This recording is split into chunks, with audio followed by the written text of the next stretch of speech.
Success often comes down to one choice. Will I choose the path of social approbation or will I choose the path of to true mastery? By if you want to succeed, then you have to ask yourself, how far do I want to go?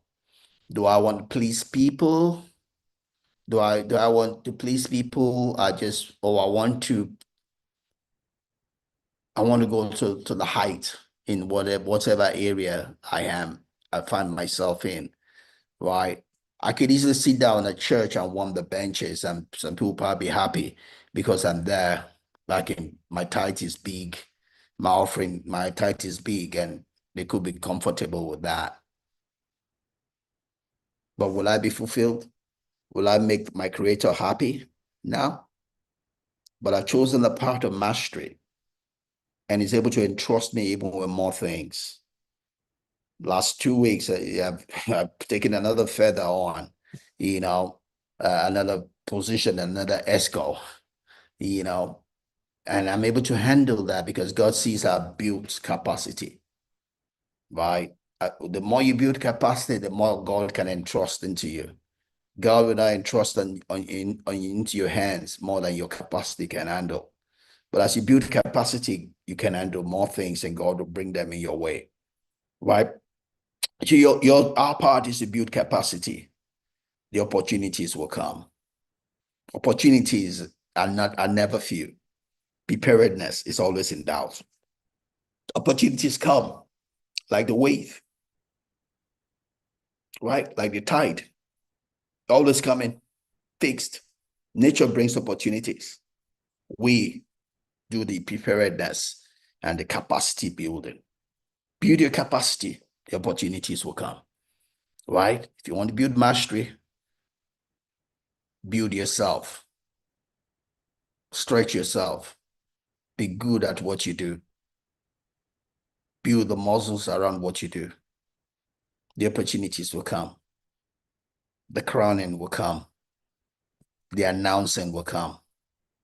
Those are natural sequence. Our place is to build mastery. Whatsoever God has in your hands, be good at doing it and build capacity around it. God will expound you. God will announce you. God will enrich you. A performance environment should never be too comfortable. When you're too comfortable, you begin to settle, begin to take things for granted, right? If I get too comfortable here, things will probably be out of whack. Things will fall apart. As much as I'm building capacity and this becomes second nature, I still have to be careful that the fundamental things are put in place. I still have to be careful that I have the points to share with you. I don't come here and start blabbering and jumping everywhere. Right? It's not my face that you come to see, it's what I have to say. And hopefully it's something that I say that hits something inside your life, that touches your heart and changes something for good for you. Right? So I don't get too comfortable that I don't do my part. We're in chapter 5, I'm already in chapter 8 of the book because I have to go ahead of this time here so I can build the right slide, the right material to be able to make this thing worthwhile, right? I can't give the excuse of whatever the book is.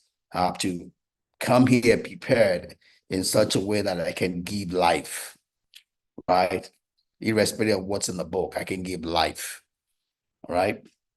So you stretch yourself, you push yourself to achieve whatsoever it is that you said that you're out to achieve, right?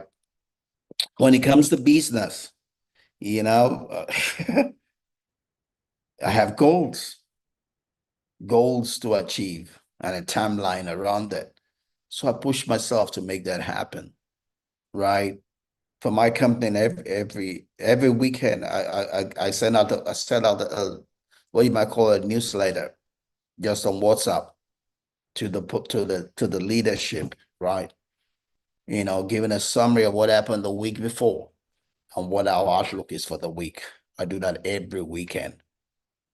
I over communicate, right? There's no doubt as to what's in my mind, what my view is concerning what we're doing and we're going to do, except for someone who chooses not to be aware. I go the extra mile to communicate. Do that every weekend. Not because I have nothing else to do, but because I'm the visionary, I'm the leader, I'm the CEO.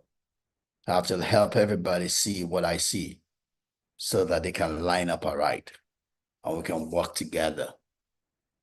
We can have a mastermind around what we are set to do. While we can brainstorm around what we are set to do. Everybody can contribute their part and we're working together, united, not divided, right? So you must nurture a constant feeling of positive discomfort, in particularly the discomfort that comes from being stretched to the limit. While you stretch yourself, you don't get too comfortable, right? We're set to make money in my farm, irrespective of where we are right now. Right now we're almost spending about everything that we make because we're yet getting ourselves established. But I have to look at the goal. We can continue that way. We got to make profit. Even though we're new and we have a lot to do, we are somehow, some way, we have to make profit. And that's part of my communication every weekend. Helping everybody to see the goal and not just to be lost in the moment. We're going somewhere. We cannot par where we are, right? Same thing, as I come here and share here, but we're going somewhere with this. We're going somewhere with this. This is not just a small time of a book club. This is an international book club. And it goes worldwide. I have people that get to connect all over the world, right? This is on my blog site. And I have people from all over the world on my blog site. This gets shared on my different fora, you know, so it goes all over the world, right? So I don't do this like a local thing that will not go far. So I can take it for granted. This is going to go far to places I will never go in my lifetime. People I'll probably never meet, right? So I can take it for granted because I don't want it to come to you and be a waste of your time. I want it to bless you, right? I want it to make a difference for you. So you need to nurture that place where you don't settle, but you keep on pushing yourself, keep on pushing the limits, right?